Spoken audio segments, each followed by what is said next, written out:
Libo-libong Pilipino ang lumahok sa malawakang kilos protesta sa iba't ibang lokasyon sa Metro Manila kahapon. Sa tala ng Manila City Public Information Office, as of 6 p.m. kahapon, umabot sa 650,000 ang lumahok sa Quirino Grandstand para sa panawagang transparency and accountability ng isang religious group. Samantala, ang Reforma Pilipinas sa takbang ng maisog na nagsagawa ng kilos protesta sa Liwasang Bonifacio. Bukod sa sigaw na bumaba sa pwesto si Pangulong Ferdinand Marcos Jr., nananawagan rin sila sa palasyo na wag na umanong linlangin ang taong bayan. Nakakalungkot sa isang opisyal na manggagaling ang mga ganyang kataga. Una po sa lahat, ipapaalala namin kay UC Claire o kay Attorney Claire na ang sinasahod niya sa President Communication Office ay galing sa taxpayers ng bayan. Hindi ba dapat kakampi siya ng taong bayan? Di ba dapat protektahan niya ang gobyerno? Hindi yung isang tao lamang na nagpapasahod kuno sa kanya gamit ang pera ng bayan.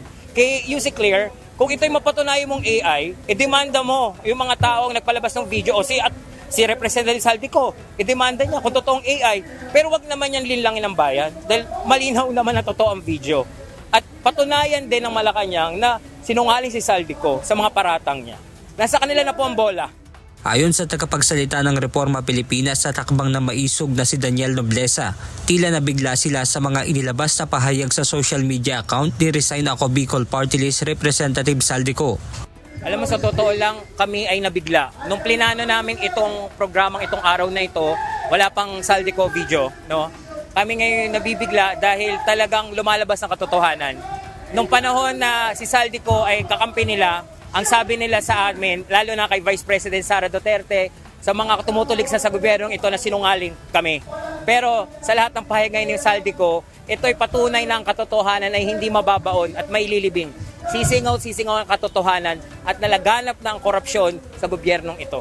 Ayon pa kay Nobleza, dahil sa mga isyu ng korupsyon, puno na ang taong bayan kung kaya't nangyari ang kabi-kabilang kilos protesta. Talagang, yun nga, muli sinabi ko kanina, hihiramin ko yung kataga sa isang pelikula na pinuno mo na ang salop, punong-puno na ang bayan, sir. Talagang ang boses ng bayan gigil na gigil na kasi hindi tayo umuunlad dahil maraming korap. At yung panawagan dati ng Pangulo na mahiya naman kayo, ibabalik namin sa kanya, mahiya ka naman. Samantala, nakamonitor naman ang Metropolitan Manila Development Authority sa kabuuan ng rally kahapon. Ayon sa MMDA, wala silang naitalang anumang aberya o insidente sa unang araw ng pagtitipon.